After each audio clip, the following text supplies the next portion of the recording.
వచ్చిన వైఎస్ సతీమణి విజయమ్మ అంబులెన్స్ ను జెండా ఊపి ఆరంభించారు.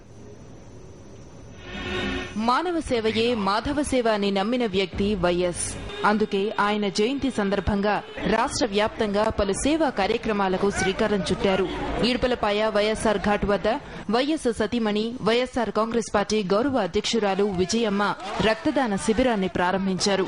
వైఎస్సార్ యూత్ రక్త సేవా సమితి ఆధ్వర్యంలో ఏర్పాటు చేసిన ఈ బ్లడ్ డొనేషన్ క్యాంపులో తొలుత విజయమ్మ, ఆమె కుమార్తె షర్మిల రక్తదానం చేశారు.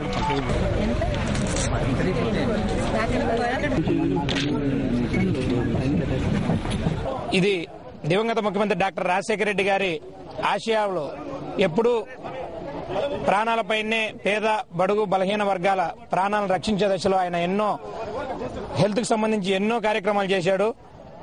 ఆయన ఎప్పుడూ ప్రజల ఆరోగ్యాన్ని గురించి ఎక్కువగా తప్పించేవారు. అందుకని ఈరోజు ఆయన జయంతి సందర్భంగా రక్తదానం శిబిరంలో మేము రక్తం ఇచ్చినందుకు చాలా గర్విస్తున్నాం.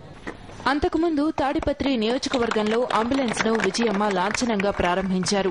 పేదల కోసం ఆ నియోజకవర్గ వైఎస్సార్ కాంగ్రెస్ పార్టీ ఇన్ఛార్జ్ వీఆర్ రామిరెడ్డి ఈ అంబులెన్స్ ను ఏర్పాటు చేశారు. వైఎస్ ఆశయ సాధన కోసం తామంతా ముందుంటామని అన్నారు.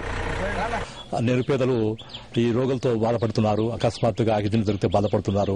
అటువంటి కారణాల చేత మా దృష్టి వచ్చింది కాబట్టి మేము ఎట్లాగైనా వాళ్ళని ఆదుకోవాలా అనే ఆలోచనతో ఒక కొత్త అంబులెన్స్ ను ఏర్పాటు చేయడం జరిగింది. ఈరోజు కోట్లాది మంది గుండెల్లో ముద్ర వేసుకొని నిలిచిపోయినాడు కాబట్టి ఆ మహాదేవుడు జన్మించిన రోజు పవిత్రమైన రోజు కాబట్టి ఈ రోజు చేస్తే బాగుంటుంది అనే ఉద్దేశంతోనే మేము ఈ రోజు ఓపెన్ చేయడం జరిగింది.